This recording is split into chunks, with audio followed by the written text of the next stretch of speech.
ونفخ في الصور فصعق من في السماوات ومن في الأرض إلا من شاء الله ثم نفخ فيه أخرى فإذا هم قيام ينظرون আল্লাহ রাব্বুল আলামিন জানিয়ে দেন প্রথমবার সিংহায় ফুৎকার দেওয়া হবে ফাসাইকা মান ফিস সামাওয়াতি ওয়া মান ফিল আরদি ইল্লা মান শাআল্লাহ। আল্লাহ তাআলা যা চান, যেগুলো চান সেগুলো ছাড়া আসমান জমিনের মাঝে যা কিছু আছে সব কিছু অজ্ঞান হয়ে যাবে। মুফাসসিরিনে কেরাম বলেন সিংহায় ফুৎকার দেওয়ার পর প্রথমে অজ্ঞান হবে, এরপরে মৃত্যু ঘটবে। এই মানুষগুলা যারা প্রাণী ছিল সব শেষ। আল্লাহ তাআলার আদেশে ইসরাফিল আলাইহিস সালাম পুনরায় দ্বিতীয়বার আরেকটা বার সিংহায় ফুৎকার দিবে।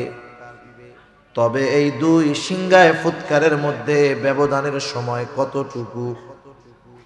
হযরত আবু হুরায়রা রাদিয়াল্লাহু তাআলা আনহু থেকে বর্ণিত, তিনি বলেন দুই সিংহায় ফুৎকারের মাঝে ব্যবধান হলো 40 পর। প্রথমবার সিংহায় ফুৎকার দেওয়ার 40 পর দ্বিতীয়বার সিংহায় ফুৎকার দেওয়া হবে। জিজ্ঞাসা করা হলো 40 দিন, তিনি বলেন না। 40 সপ্তাহ না, 40 মাস না, 40 বছর না, তাহলে কত 40? মূলত প্রথমবার সিংহায় ফুৎকারের কত বছর পর, কত সময় পর দ্বিতীয়বার সিংহায় ফুৎকার দেওয়া হবে, এই হিসাব মূলত জানেন আল্লাহ রাব্বুল আলামিন। এই হিসাব জানা আছে আল্লাহ তাআলার কাছে নির্দিষ্ট সময়। দ্বিতীয়বার যখন সিংহায় ফুৎকার দেওয়া হবে, আল্লাহ তাআলা বলেন ثم نفخ فيه أخرى فإذا هم قيام ينظرون। দ্বিতীয়বার সিংহায় ফুৎকার দেওয়ার পর যাকে যেখানে কবরস্থ করা হয়েছে, দাফন করা হয়েছে, প্রত্যেকের অবস্থান থেকে দাঁড়ায় যাবে, ডানে বামে তাকাতে থাকবে। আল্লাহ তাআলা আরো এক জায়গায় বলেন وَنُفِخَ فِي الصُّورِ فَإِذَا هُمْ مِنَ الْأَجْدَاثِ إِلَى رَبِّهِمْ يَنْسِلُونَ। প্রত্যেকের অবস্থান থেকে দাঁড়ায়া যাবে, শুধু তাই না, ইলা রাব্বিহিম ইয়ানসিলুন, তারা তাদের রবের দিকে ছুটতে থাকবে। ওই দিনটাই হলো সেই দিন একদল মানুষেরা বলবে ক্বালু ইয়া ওয়াইলানা মান বাআসানা মিন মারকাদিনা, হায় দুর্ভোগ আমাদেরকে আমাদের অবস্থান স্থল থেকে কারা জাগ্রত করলো, কে জাগ্রত করলো? আল্লাহ তাআলা জানায় দেন সেই দিন মুমিনরা অথবা ফেরেশতারা বলবে হাদা মা ওয়াদার রহমানু ওয়া সাদাকাল মুরসালুন। এটাই তো দয়াময়ের সেই প্রতিশ্রুত দিবস, যেই দিবসের ওয়াদা প্রতিশ্রুতি আল্লাহ তাআলা দিয়েছেন। ওয়া সাদাকাল মুরসালুন, এই দিবসের সত্যায়ন রাসূলগণ করেছেন। এটা হলো সেই দিবস, কিয়ামতের দিবস। এই দিবস ইয়াউমুল হাসর, সকলকে একত্রিতকরণ দিবস। ইয়াউমুল জাযা, মানুষের পূর্ণ প্রতিদান দেওয়ার দিবস। আল্লাহ রাব্বুল আলামিন বলেন ওয়া ইন্নামা তুওয়াফাউনা উজুরাকুম ইয়াউমাল কিয়ামাহ ফামান যুহজিহা আনিন নার ওয়া উদখিলাল জান্নাতা ফাকাদ ফাজ। আল্লাহ রাব্বুল আলামিন বলেন কিয়ামতের দিন প্রত্যেককে তার কর্মের পূর্ণ প্রতিদান দেওয়া হবে। যাকে আগুন থেকে বাঁচানো হবে, জান্নাতে প্রবেশ করানো হবে। আল্লাহ রাব্বুল আলামিন বলেন ফাকাদ ফাজ, সে হয়ে যাবে সফল। তাহলে যেহেতু আল্লাহ রাব্বুল আলামিন ওই দিন আমাদের কর্মের পূর্ণ প্রতিদান দিবেন, তাহলে এটা নিশ্চিত যে আল্লাহ তাআলা আমাদের প্রত্যেকের কর্ম সংরক্ষণের ব্যবস্থা করে রাখছে। আমাদের প্রত্যেকের কর্ম আল্লাহ তাআলা সংরক্ষণের ব্যবস্থা করেছেন। যে কোনো বিষয়ের জন্য এক নম্বরে সাক্ষীর দরকার হয়। যখন কোথাও কারো নামে মামলা দেওয়া হয় তখন সাক্ষীর দরকার হয় কি হয় না? একে একে যখন একজন আর একজনের কাছে বিচার প্রার্থী হয় তখন বলে না যে দেখেন এই ঘটছে, এই যে এরা দুইজন আমার সাক্ষী। অথবা বিচারক বলে তুমি যে এই ঘটনাটা বললা এই ঘটনার সাক্ষী আছে। তার মানে সাক্ষী বিচার আচারের জন্য গুরুত্বপূর্ণ একটি বিষয়। আমার আপনার কর্মের সবচাইতে বড় সাক্ষী হলেন আল্লাহ। আল্লাহ তাআলা সাক্ষী হিসাবে যথেষ্ট, আল্লাহর সাক্ষী যথেষ্ট। কাফা বিল্লাহি শাহিদা, আল্লাহ তাআলাই তো সাক্ষী হিসাবে যথেষ্ট। কিন্তু এরপরেও আল্লাহ রব্বুল আলামিন আমাদের কর্মের ব্যাপারে আরো সাক্ষী রেখে দিয়েছেন। আল্লাহ সুবহানাহু ওয়া তাআলা কোরআনুল কারীমের মধ্যে জানায় দেন, কিরামান কাতিবিনা ইয়ালামুনা মা তাফআলুন। আল্লাহ রাব্বুল আলামিন বলেন কিরামান কাতিবিন, সম্মানিত লেখকদ্বয় জানে তোমরা কি আমল করো। এই জানার মাধ্যমে তারা আমাদের কর্মের সাক্ষী। শুধু তাই না, তারা যে দেখে জানে বিষয়টা শুধু এমন নয়। ডান কাঁধের ফেরেশতা যিনি, তিনি আমাদের ভালো কর্মগুলো লিপিবদ্ধ করেন। বাম কাঁধের ফেরেশতা যিনি, তিনি আমাদের মন্দ কর্মগুলো লিপিবদ্ধ করেন। শুধু তাই নয়, আরো একজন ফেরেশতা আল্লাহ তাআলা আমাদের সাথে নিযুক্ত করে রাখছেন। আল্লাহ তাআলা বলেন, মা ইয়ালফিযু মিন কওলিন ইল্লা লাদাইহি রাকীবুন আতীদ। সদা তৎপর একজন ফেরেশতা আমাদের সাথে আছে।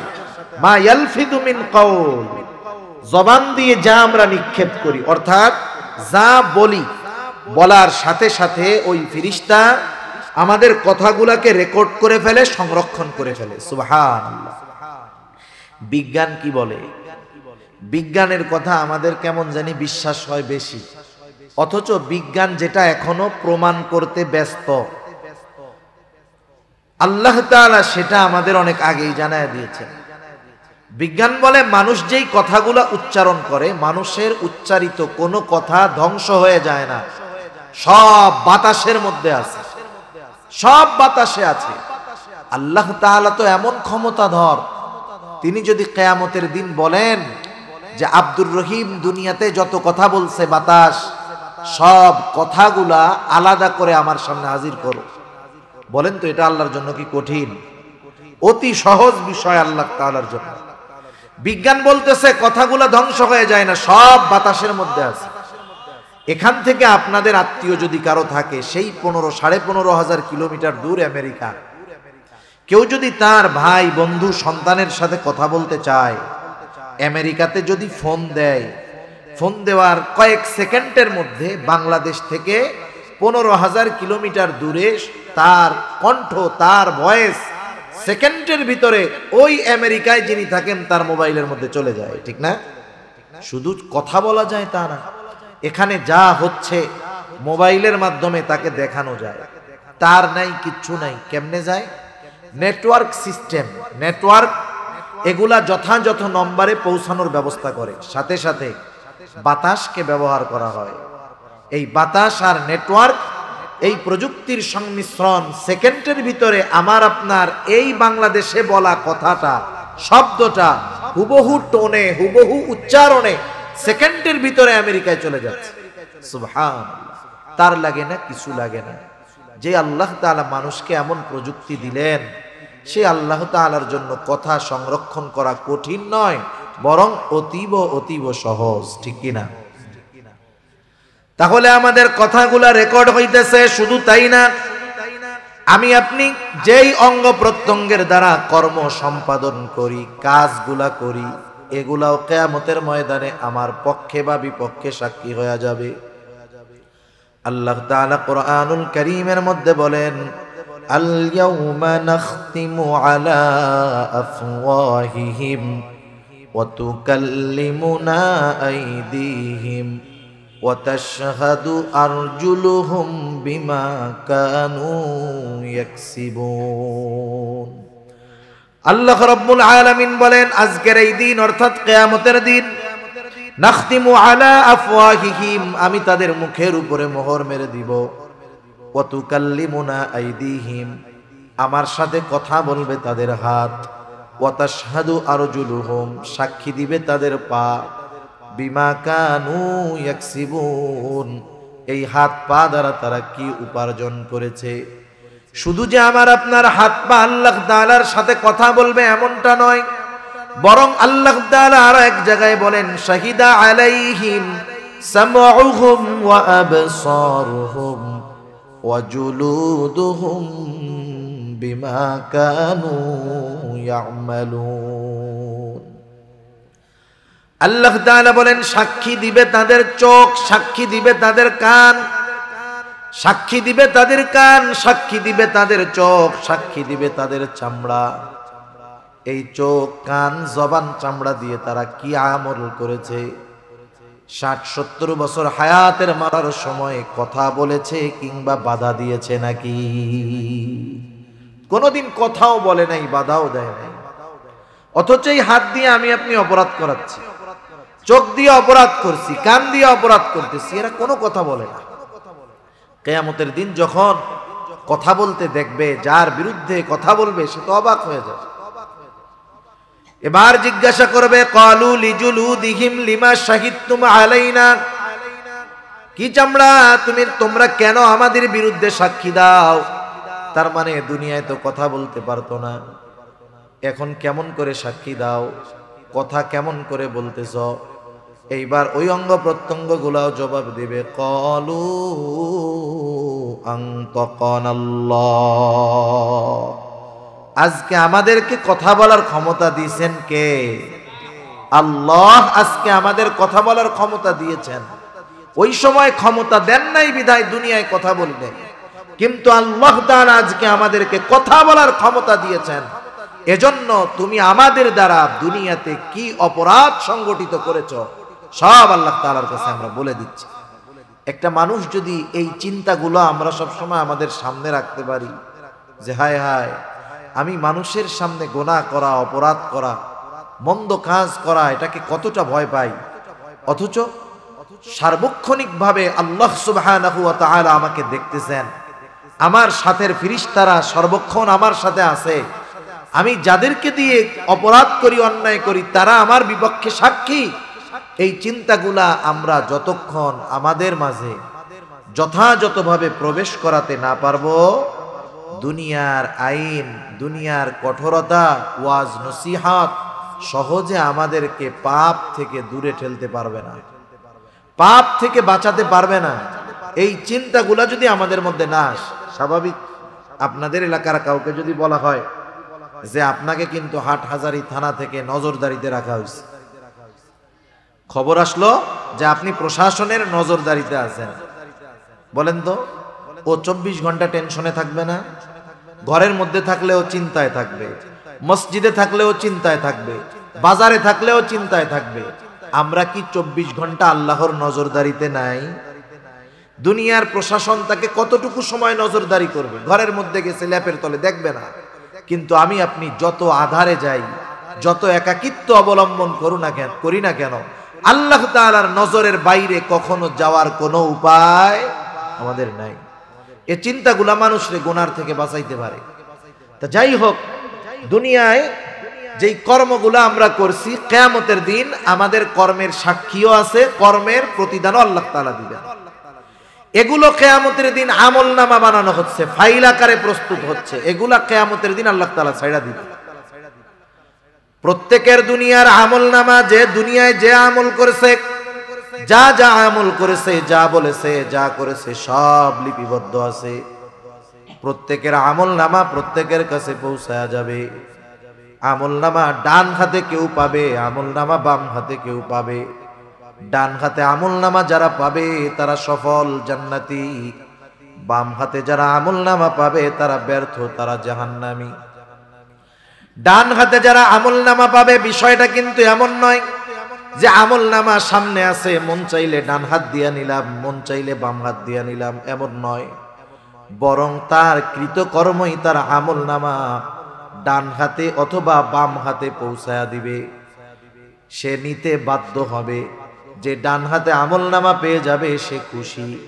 সে ডান হাতে আমলনামা পাওয়ার পর কতটা খুশি হবে, আল্লাহ তাআলা কোরআনুল কারীমের মধ্যে বলেন, ফাআম্মা মান উতিয়া কিতাবাহু বিয়ামিনি ফায়াকুলু হাউম ইকরাউ কিতাবিয়া ইন্নী যানানতু আন্নী মুলাকিন হিসাবিয়া।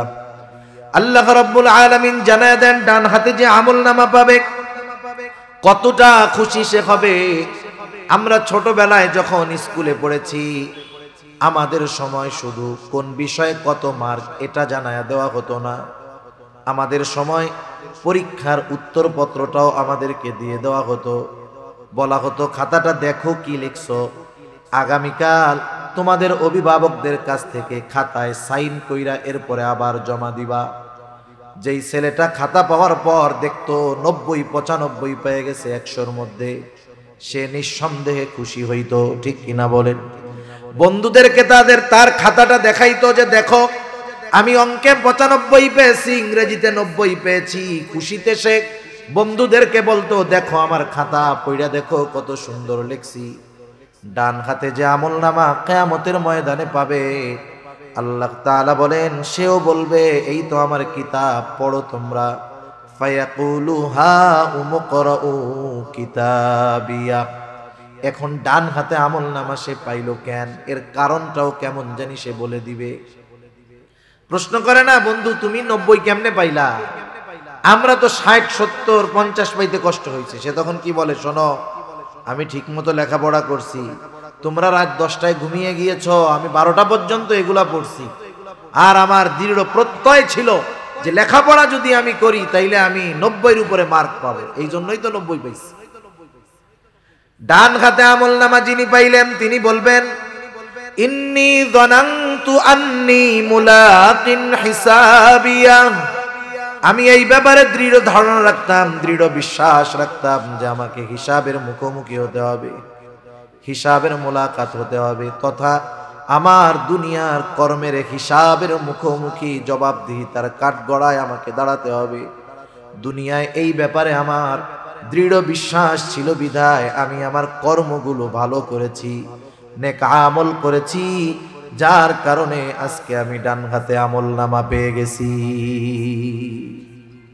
আর একদল বাম হাতে আমলনামা পাবে। বাম হাতে যারা পাবে এদের আমলনামা বুক চিরে বাম হাতটাকে পেছন দিকে নেওয়া হবে, বাম হাতের মধ্যে আমলনামা দেওয়া হবে।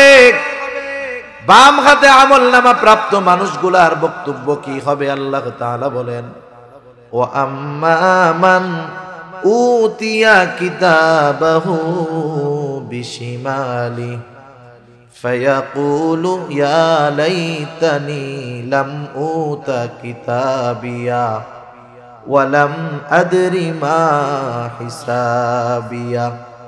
বাম হাতে আমলনামা যে পাবে সে বলবে, ইয়া লাইতানি লাম উতা কিতাবিয়া, হায় রে আমার দুর্ভোগ, আমি যদি এই আমলনামা না পাইতাম কতই না ভালো হতো, আমি যদি আমার হিসাবের ব্যাপারে না জানতাম কতই না ভালো হতো। আফসোস করবে, কিন্তু করার কোনো কিছু নাই, কারণ বাম হাতে আমলনামা পেয়ে গেল, ঠিকানা হবে তার জাহান্নাম। তাহলে ডান হাতে যারা আমলনামা প্রাপ্ত হবে জান্নাতি, বাম হাতে আমলনামা পেল জাহান্নামী। জান্নাতীরা জান্নাতে যাবার পরে দুনিয়ার মধ্যে যাদের সাথে তার পরিচয় ছিল, জানাশোনা ছিল, জান্নাতে গিয়ে সবাইকে খুঁজতে থাকবে। কিয়ামতের ময়দানে প্রত্যেকেই চিন্তিত, পেরেশান, ভীত। কেমন ভীত? কিয়ামতের ময়দানে প্রত্যেকটা মানুষ নিজের চিন্তায় বিভোর থাকবে। ভাই ভাইয়ের থেকে পলায়ন করবে, পিতা মাতার থেকে পলায়ন করবে, স্বামী স্ত্রী সন্তানদের থেকে পলায়ন করবে।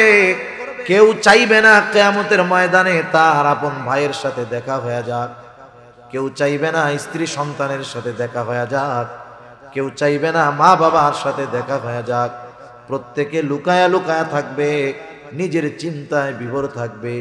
ওই মানুষটাই যদি ডান হাতে আমলনামা পেয়ে জান্নাতি হতে পারে, জান্নাতে যাওয়ার পর দুনিয়ায় তার যাদের সাথে সম্পর্ক ছিল, পরিচিত ছিল, জান্নাতে যাওয়ার পর ওই লোকটাই সবাইকে খুঁজতে থাকবে। কিয়ামতের ময়দানে পেরেশান, চিন্তিত, ভীত। জান্নাতে যাওয়ার পরে আর চিন্তা নাই, কারণ সেখানে শুধু সালাম সালাম, শান্তি আর শান্তি। এবার সে সব পরিচিত জনকে খুঁজবে, কোথায় আমার ভাই, কোথায় আমার মা, কোথায় আমার বাবা, কোথায় সন্তান, কোথায় আমার সেই বন্ধু বান্ধব, সবাইকে সে খুঁজবে। বলেন তো, খুঁজবে ঠিকই, কিন্তু সবাইরে কি সে জান্নাতে পাবে? সবাইকে জান্নাতে পাবে না তো।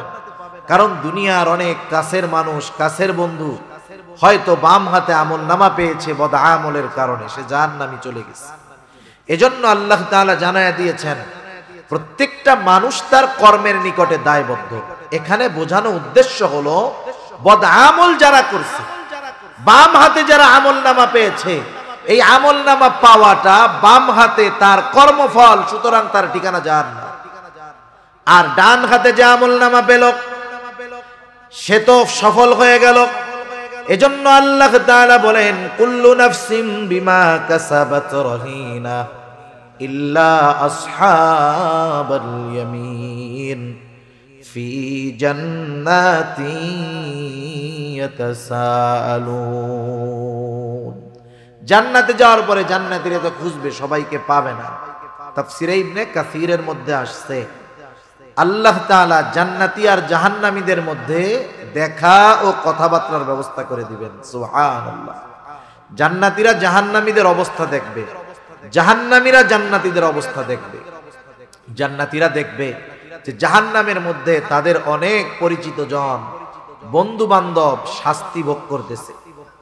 মানুষ যখন কষ্ট দেখতে পারে তখন সে যে অবস্থায় থাকে ওইটা তার কাছে শান্তির লাগে। মনে করেন আমাদের কাছে অনেক ঠান্ডা লাগতেছে, এখন শীত লাগতেছে না?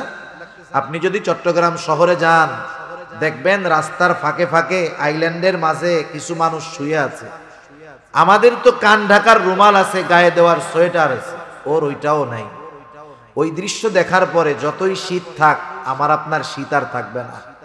কেন? ওই কষ্ট দেখে আমি যেই অবস্থায় আছি, এই নিয়ামতের কদর আমি তখন বুঝতে পারবো। তখন আল্লাহ তাআলার দরবারে নেককার বান্দা হলে এমনিই বলবে আলহামদুলিল্লাহ। হায় হায়, চিন্তা করি যে আমার কত কষ্ট, অথচ আমার চাইতে কত কষ্টে মানুষ আছে, আল্লাহ আমারে খুব ভালো রাখছে। জান্নাতীরা যখন জাহান্নামীদের ওই অবস্থা দেখবে, দেখবে তার প্রিয়জন, বন্ধু, আত্মীয় স্বজন জাহান্নামের মধ্যে কঠিন শাস্তি ভোগ করতেছে। এই দৃশ্যটা দেখার পর জান্নাতের নিয়ামত যেই লোকটা পেল, আল্লাহ তাআলার প্রতি তার কৃতজ্ঞতার মাত্রা আরো বেড়ে যাবে। সে আল্লাহ তাআলাকে বলবে, আল্লাহ, এদের সাথেই তো আমি দুনিয়ায় একসাথে চলতাম, আপনি যদি আমার প্রতি দয়া না করতেন, আমার প্রতি যদি ইহসান না করতেন, আল্লাহ, হয়তো আমাকেও ওর সাথে ওই জাহান্নামের শাস্তি ভোগ করা লাগতো। জাহান্নামী যখন জান্নাতীকে দেখবে, দুনিয়ায় তো এমন অনেক হয়, একসাথে লেখাপড়া করে, একই স্কুলে পড়ে, একসাথে খেলাধুলা করে, জীবনের অনেক সময় দুই বন্ধু একসাথে কাটিয়েছে, কিন্তু তফাৎটা সামান্য। এক বন্ধু যখন নামাজের সময় হয়, বন্ধুদেরকে বলো চলো নামাজ পড়ে আসি, সে নামাজে আসে, অন্য বন্ধুরা বলে পরে যাব, থাক। খেলাধুলাও করে একসাথে, নামাজের সময় হলে নামাজে আসে। সব বন্ধুরা মিলে অনুষ্ঠান করবে, গানের অনুষ্ঠান, গোনার অনুষ্ঠানের আয়োজন করতে চায়। সে বলে না বন্ধু, না না, আমি তোমাদের এই মন্দ কাজের সাথে নাই। এই যে কিছু বিষয়ে তাদের থেকে ও বেঁচে থাকতো, ও ওর নেক আমলের কারণে জান্নাতি, এরকম দুনিয়ায় অনেকটাই ঘটে। ওই জাহান্নামীরা যখন দেখবে তাদের বন্ধুরা জান্নাতি, আফসোস করবে আর বলবে, আহারে, আমি যদি সর্বক্ষণ ওর সাথে চলতাম, ওর কথা মানতাম, তাহলে আমিও ওর সাথে জান্নাতের নিয়ামতে ভোগ করতে পারতাম। আফসোস, আফসোস মানুষের কষ্ট বাড়িয়ে দেয়। আফসোস মানুষের কষ্ট বাড়ায় দেয়। যেমন মনে করেন, যদি কেউ নদীতে মাছ ধরে থাকেন, বুঝবেন সকাল থেকে দুপুর পর্যন্ত মাছ ধরার চেষ্টা করতেছে। আমাদের অঞ্চলগুলায় বিল আছে, তো ফাঁকা জায়গা, পানি হয়, অনেক বড় বড় মাছ পাওয়া যায়, মানুষে মাছ মারতে যায়। মনে করেন সকাল থেকে দুপুর পর্যন্ত সে পরিশ্রম কইরা একটা মাছও পায় নাই। কষ্ট হইছে না? তার কষ্ট হইছে। এই দুপুরবেলা হঠাৎ করে বড় একটা মাছ তার হাতের মধ্যে বাঁধছে, কোলের মধ্যে ধরছে, 20 কেজি মাছ। মনে করেন 20 কেজি ওজনের একটা মাছ। বলেন তো, এত বড় মাছটা যখন হাতে আসলো, এই যে 6 ঘন্টা যে কষ্ট হয়েছিল, কষ্টের কথা মনে আছে? আনন্দে আছে না? এখন এই মাছটা নিয়ে যখন হাঁটা শুরু করছে, উপরে উঠবে, মাছটা একটা ঝাঁকি দিয়া ওর হাত থেকে ছুটে আবার গভীর পানিতে চলে গেল। এখন কি হবে বলেন তো? আফসোস। কি হবে? 6 ঘন্টা মাছ পায় নাই, ওর যে কষ্ট হইছে তার চাইতে এই মাছটা ধরার পরে যখন ছুটে গেল, ওই যে বলল আহ, এই আফসোস তার আরো বেশি কষ্টের কারণ হবে। ঠিক কিনা বলেন? সে যদি যুবক থাকে, বৃদ্ধকালে তার নাতিদের কাছে বলবে যে, জানো তোমরা কি করো, আমরা পড়ালেখাও করছি, মাছও মারছি, এই বিশাল এক মাছ পাইছিলাম নাতি একবার, আহ আরে ধরে রাখতে পারলাম না, একটা ঝাঁটি দিয়ে হাতের থেকে পড়ে গেছে। 60-70 বছর পরেও ওই আফসোসের কথা তার মনে আছে। আফসোস মানুষের কষ্টের কারণ হয়।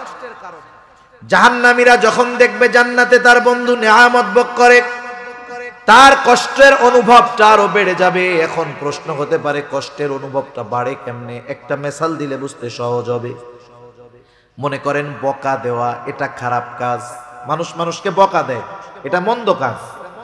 একজন অপরিচিত ব্যক্তি, যাকে আমরা চিনি না, জানি না, ওই অপরিচিত কোন ব্যক্তিও যদি আমাদের কাউকে গালি দেয়, খারাপ লাগবে কি লাগবে না? লাগবে।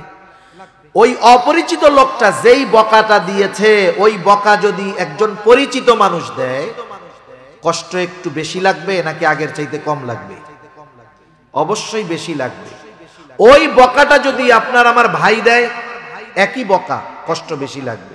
যদি সন্তান দেয়, ওই বকাটা মনে হবে বিষাক্ত তীর হয়ে আমার আপনার কলিজার মধ্যে আঘাত করতেছে।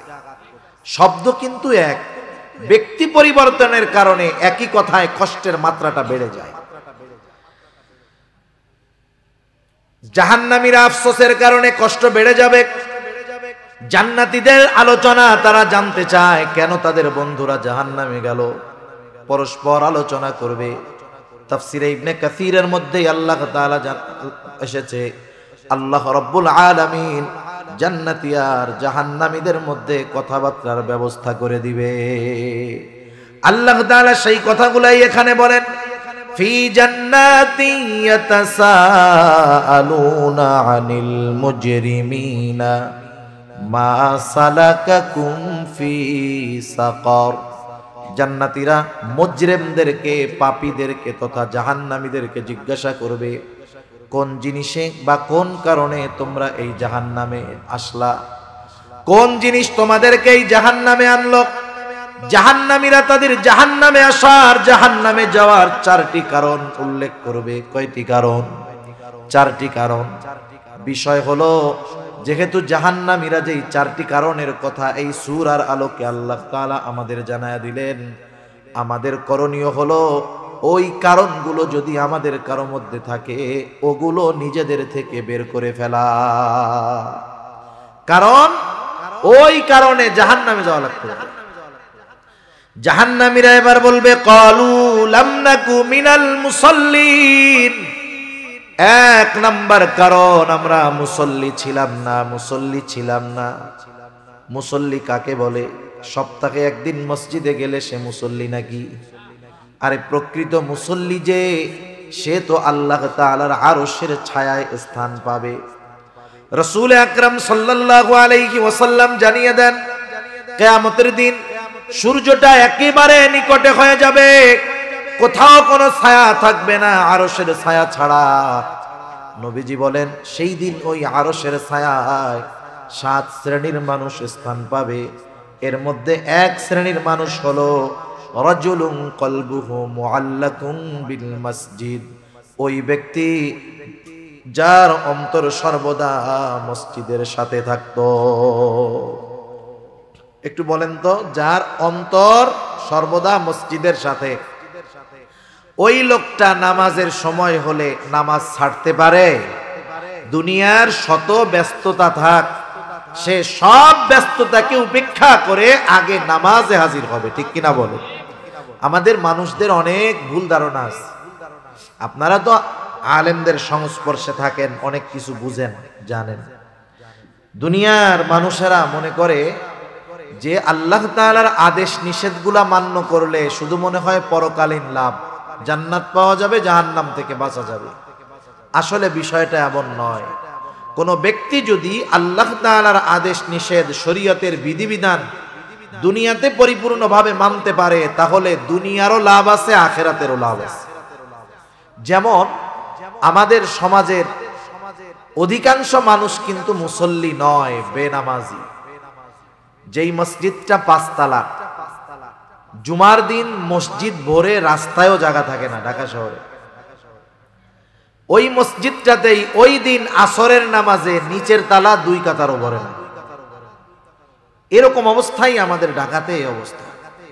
এরপরেও যত মানুষ নামাজ পড়ে জুমার দিন, সমীকরণ হলো, হিসাব হলো, বাংলাদেশের যত মুসলমান আছে সমগ্র মুসলমানের 50% মানুষ হয়তো জুমার নামাজে হাজিরা হয়, আর বাকি 50% মানুষ 5 ওয়াক্ত নামাজ বহুদূর, জুমার নামাজও পড়ে না। তাহলে চিন্তা করে দেখেন অবস্থাটা কি। আর 5 ওয়াক্ত নামাজের সংখ্যা তাইলে কত পাওয়া যাবে? যে মুসলমান আছে শতকরা সারা বাংলাদেশ যদি জরিপ করা হয়, সর্বোচ্চ 5-6%, সর্বোচ্চ 10% 5 ওয়াক্ত নামাজি পাওয়া যেতে পারে, তাও এটা কঠিন ব্যাপার, মাত্র 10%। তাহলে বাকি 90% মানুষ নামাজ পড়ে না। মানুষ নামাজ না পড়ার যেই কারণগুলো আমাদের সামনে আসে, এর মধ্যে অন্যতম একটি কারণ হলো রিজিক উপার্জন করা।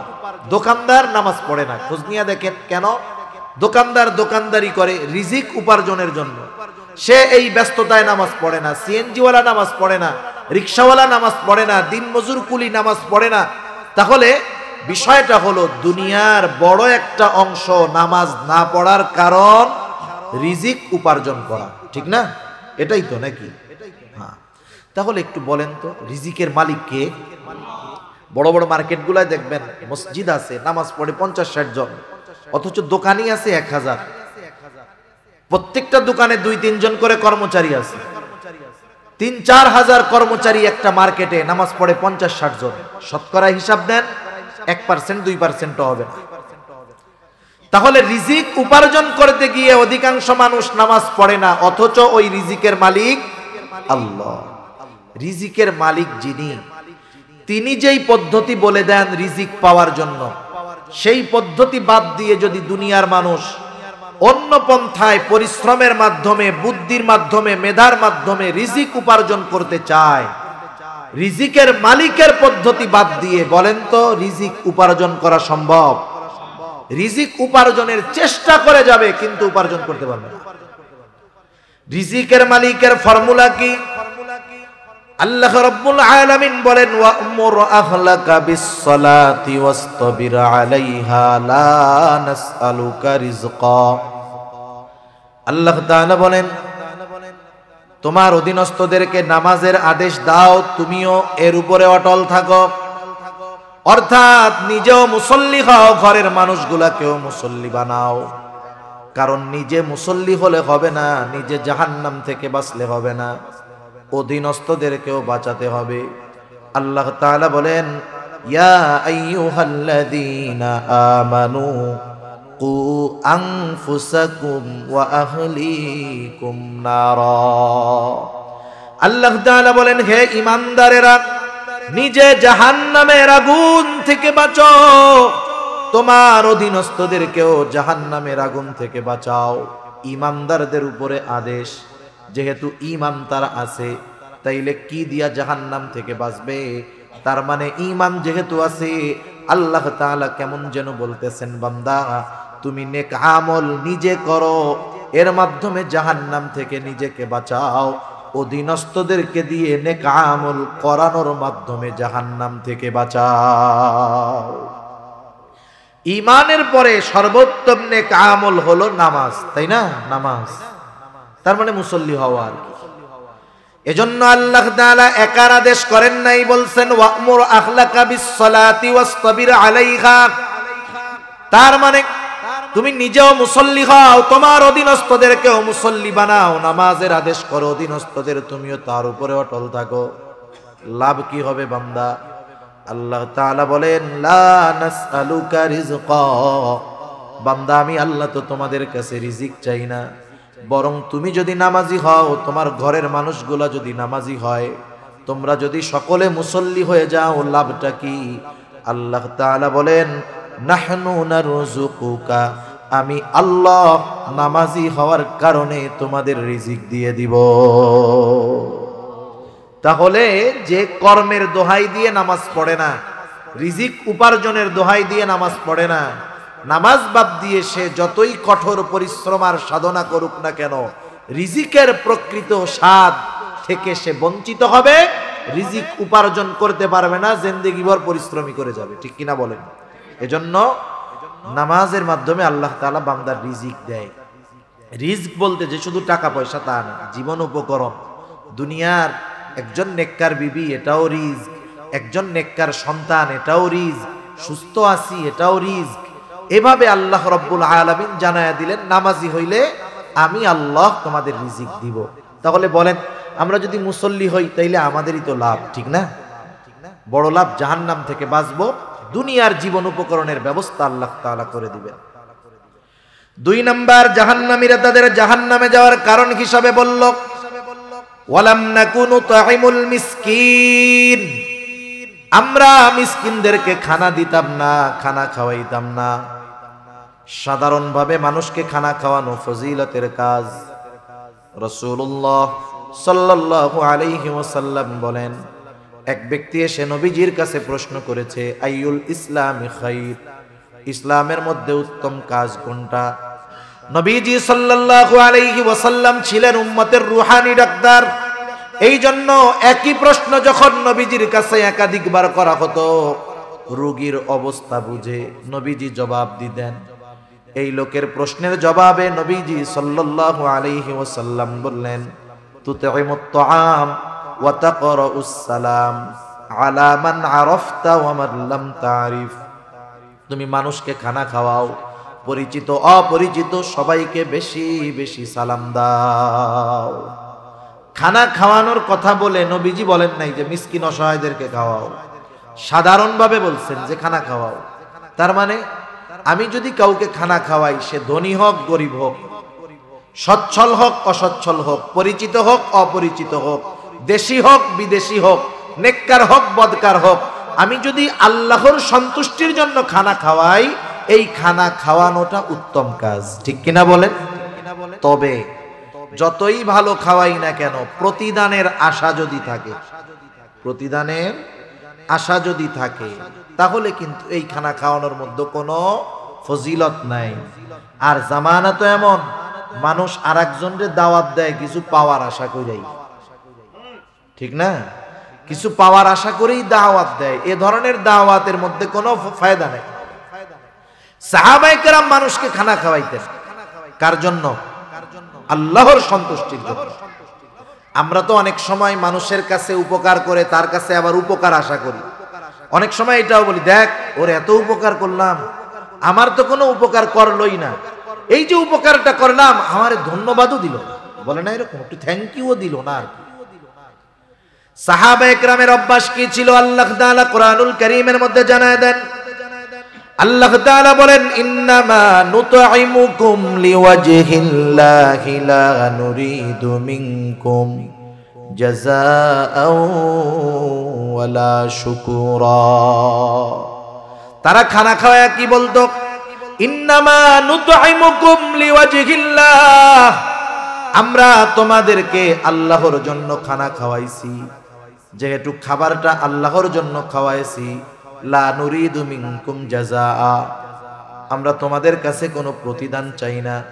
প্রতিদান তো বহুদূর, ওয়ালা শুকুরা, আমরা তোমাদের কাছে কৃতজ্ঞতাও আশা করি না, ধন্যবাদও চাই না, কারণ খাওয়াইছি আল্লাহ তাআলার জন্য, প্রতিদান আশা করি আল্লাহ তাআলার কাছেই। সেজন্য আমরা মানুষকে খানা খাওয়াবো, সেটা বিবাহের অনুষ্ঠান হোক, অন্য অনুষ্ঠান হোক, কার জন্য? আল্লাহর জন্য।